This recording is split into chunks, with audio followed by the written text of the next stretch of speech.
YouTube!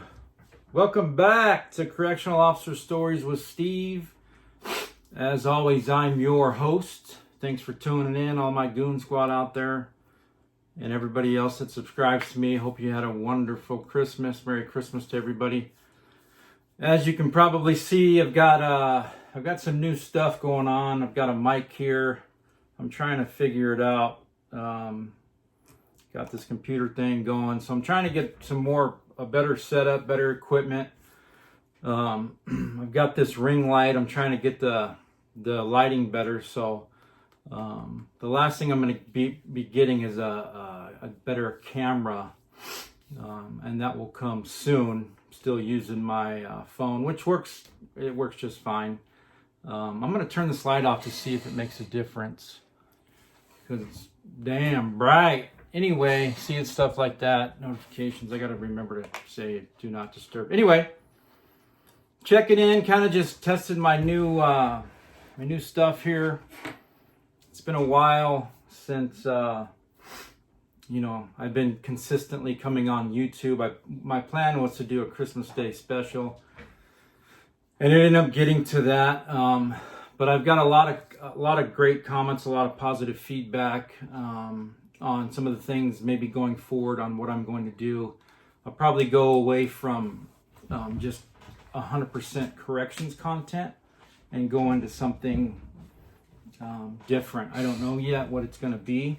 I'll still talk about corrections. I'll still have videos and stuff about corrections. I'll still answer questions as best that I can about corrections. I'm still trying to figure out this mic thing. Sorry, I'm probably way too far away from it. Let me know in the comments if the sound's better, if the lighting's better. Obviously the background, you can see the boxes still of some of the stuff I've opened. I haven't got rid of them. I still got instructions and stuff in there.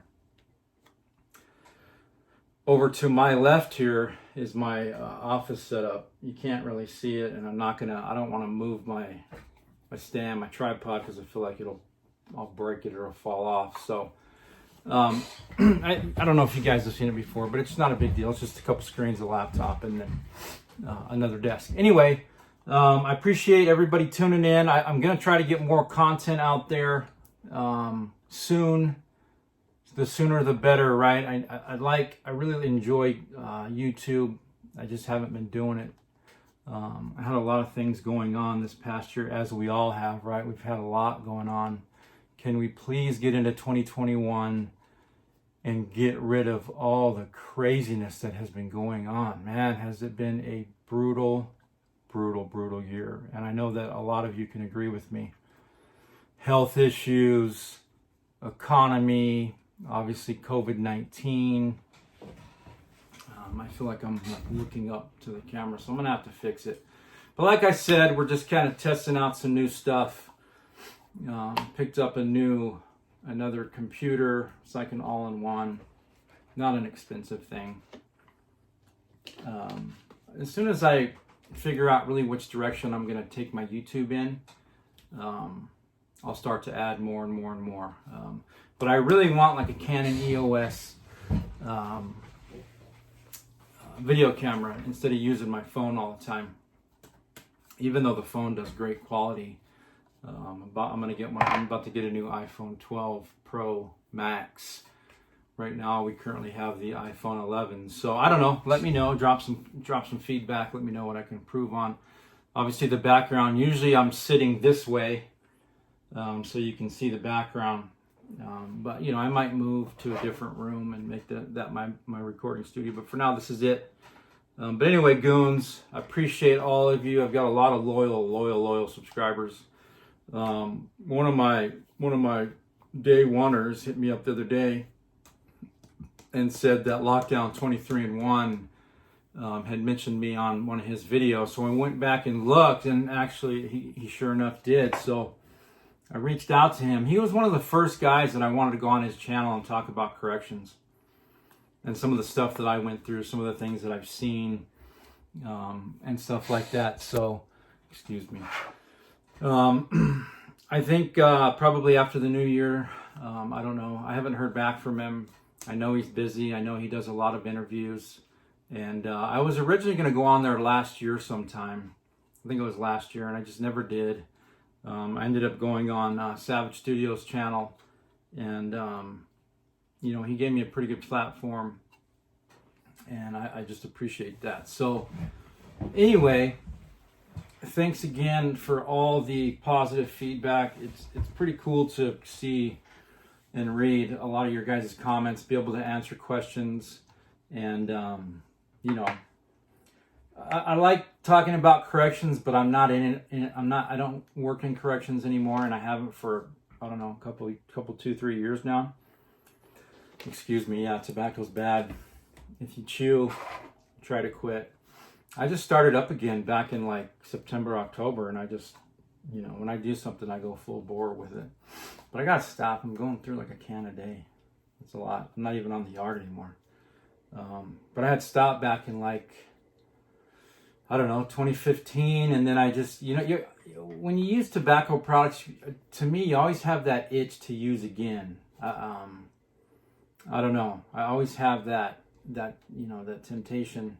It's probably more so having something in your lip, or if you smoke or whatever. I was never really a smoker, but I don't know. Anyway, kind of got off on a tangent there, but like I said, gonna go in a different direction.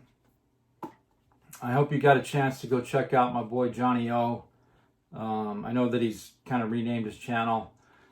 It's INFJ. I'll drop the link in the bottom. But it's, like I said, it's one of my favorite YouTubers. So go check him out. He's got a lot of great content, and give him some support. He's a very bright man, and he talks a lot about life experiences. So go check him out if you get a chance, and sub to him. Make sure you subscribe. Drop a comment. Let him know I sent you over there. Anyway, I'm going to talk about some corrections thing today, and I was thinking about, if I don't go away from corrections, kind of going into where I started from, you know, the time I started going through the background process into the academy, got out to the facility. I ended up going to Lewis Complex. You guys that have followed me know kind of my backstory.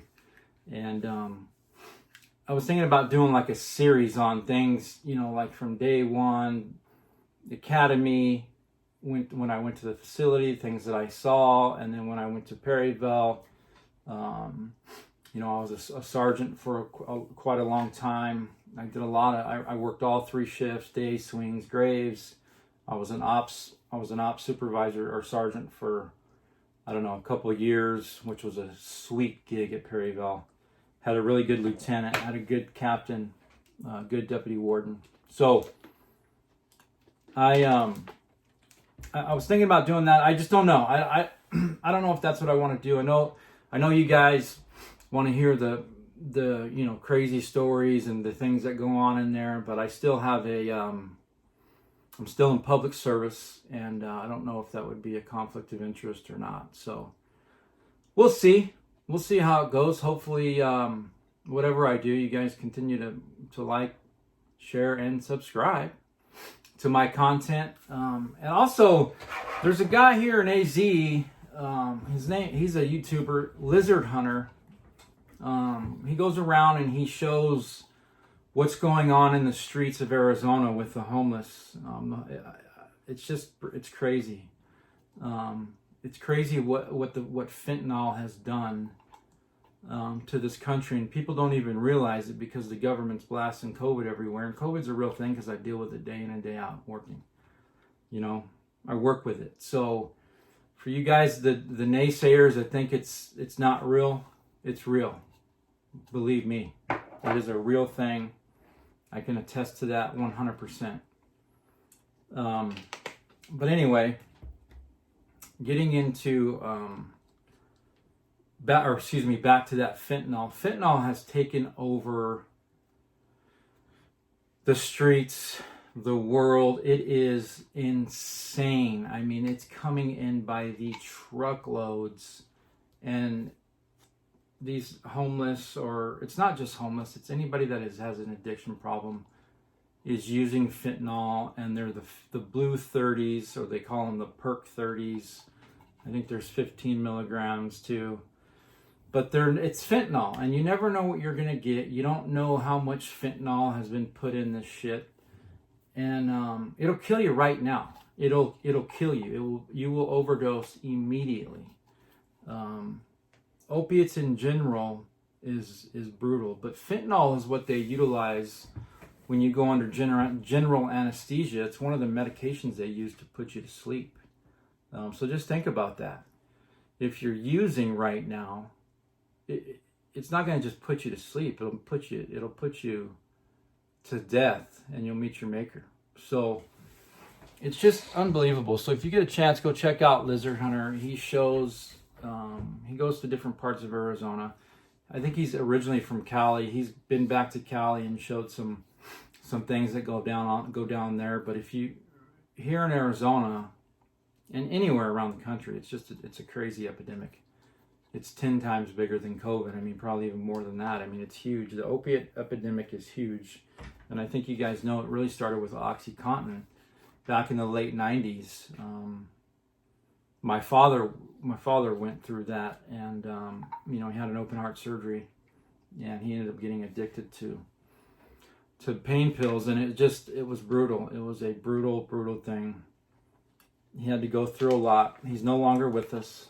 He passed a few years ago, but I was really close to him, and I watched him suffer through that for a long time, because it gets you, especially if you have an addictive personality. And I don't even know if that's a real thing. I don't even know if you have to have an addictive personality to get addicted to opiates like that. But heroin, fentanyl, any type of opiate, once you've taken it for 7 to 8 days straight and you continue it, you're hooked.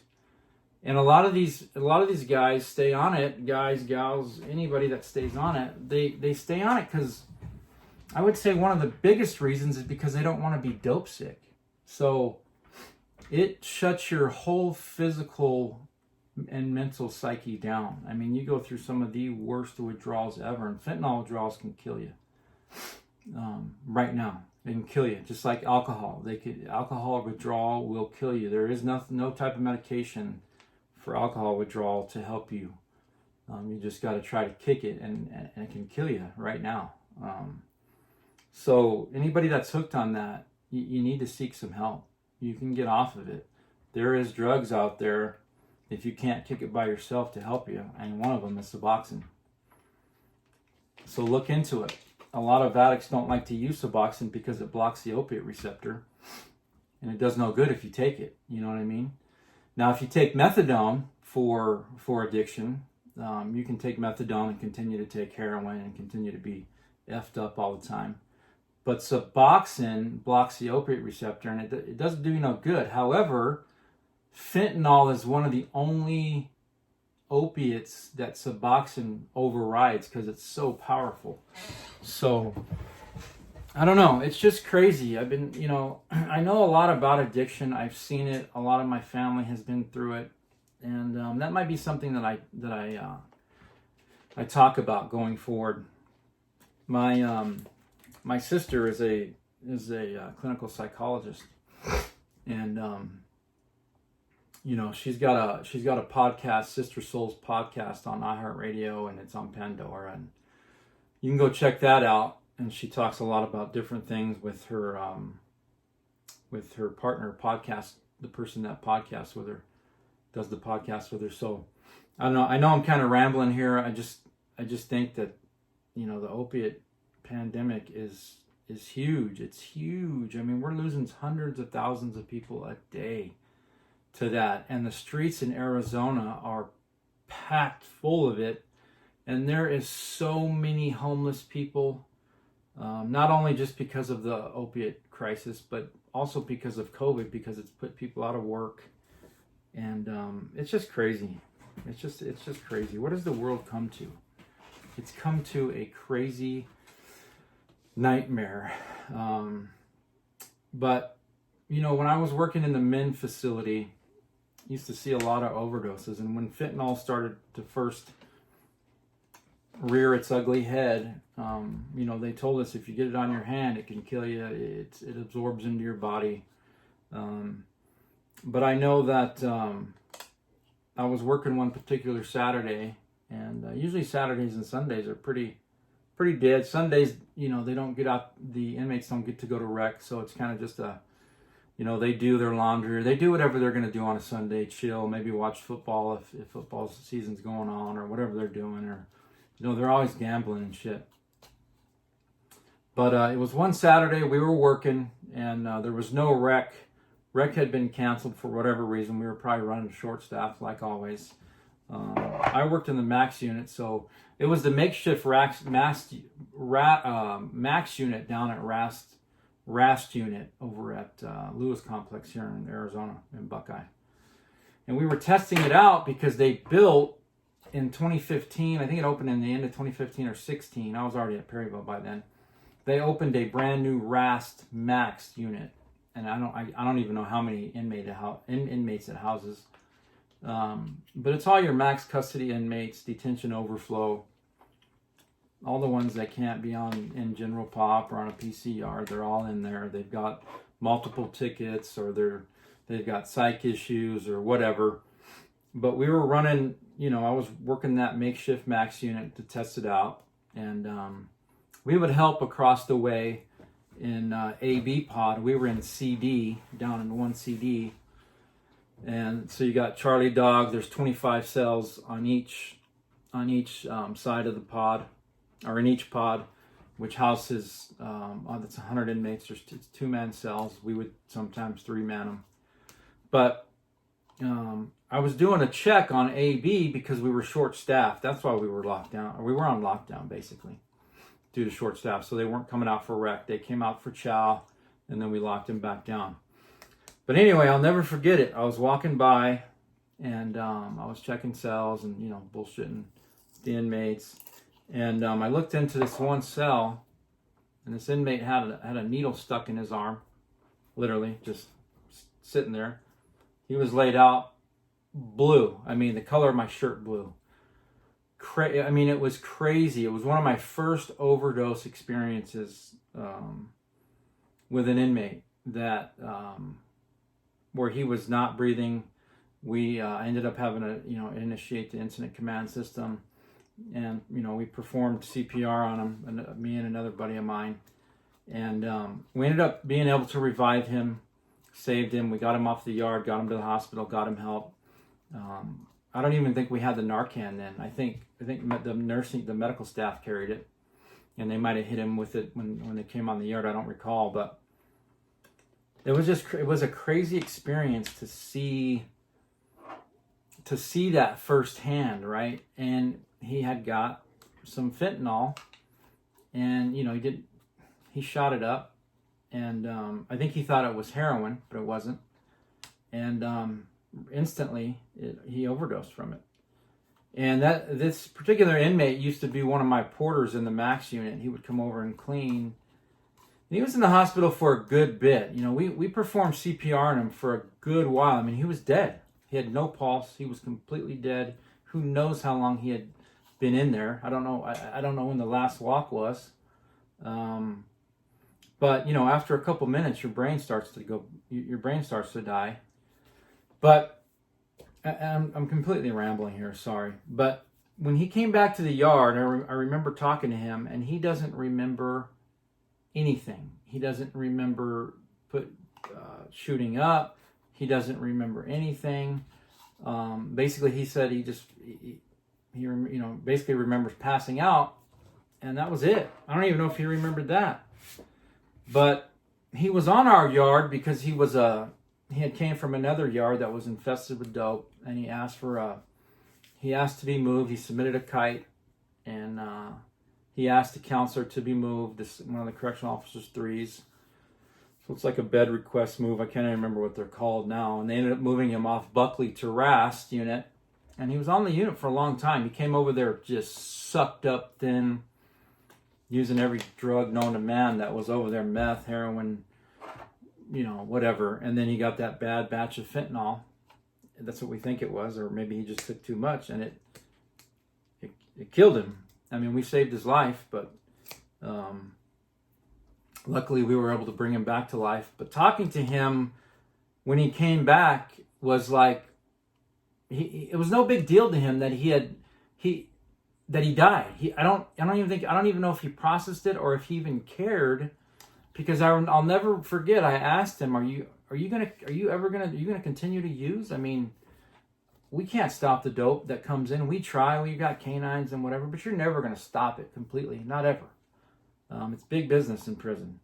And he said no. He's like, no, I'm in prison. I've got 15 years, and I think he was page 2, meaning he was probably going to he had more charges. He was probably getting ready to go back down to county to be sentenced again, and he said he may be facing life. So I think what he was leading to was, he'd rather overdose and not spend the rest of his life in prison and just stay high all the time and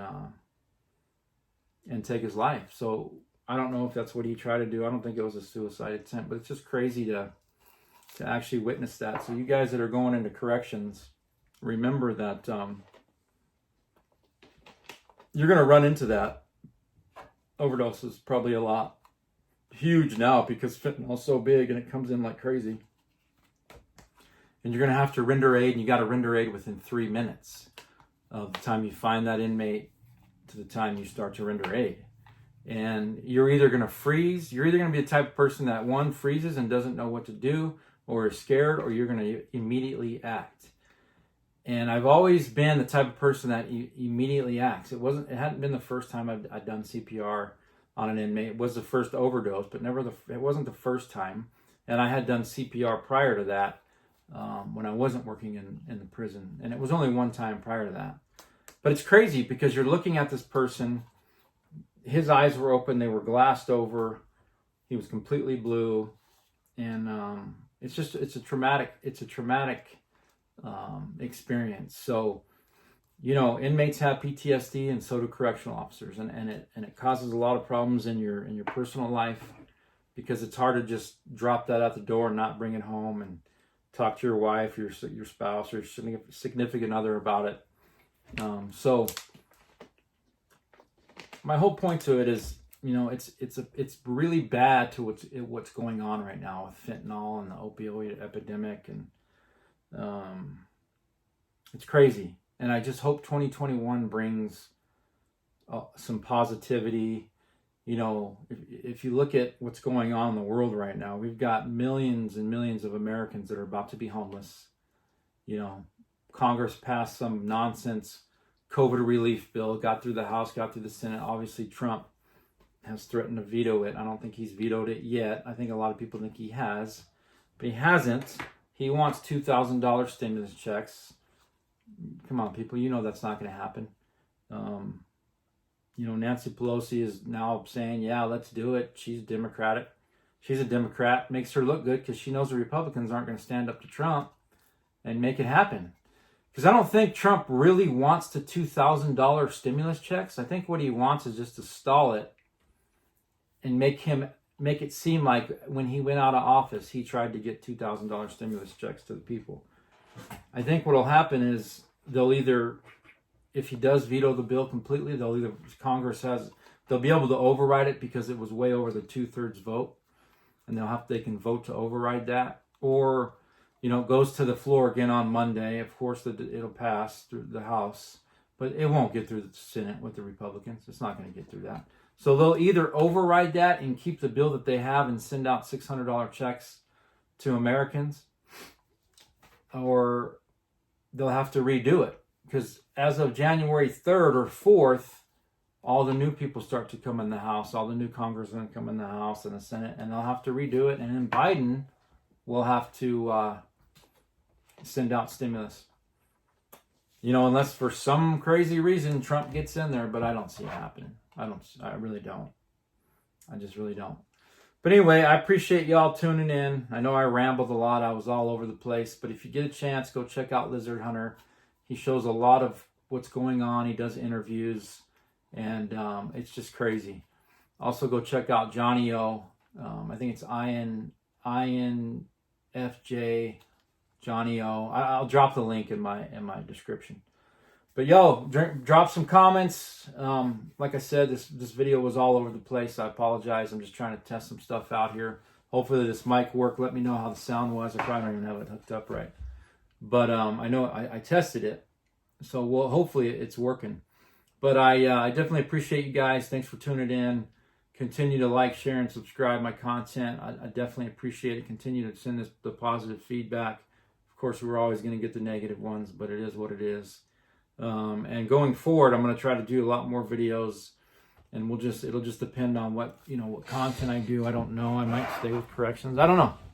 But I appreciate you guys. Goon Squad, thanks for always checking in. I definitely appreciate it. I'm going to try to go live more often. Probably going to start a Twitch account, just in case my YouTube were to get shut down or whatever. And so stay tuned for that. And I'm obviously going to start to edit the videos. As you can tell, I usually just throw them up.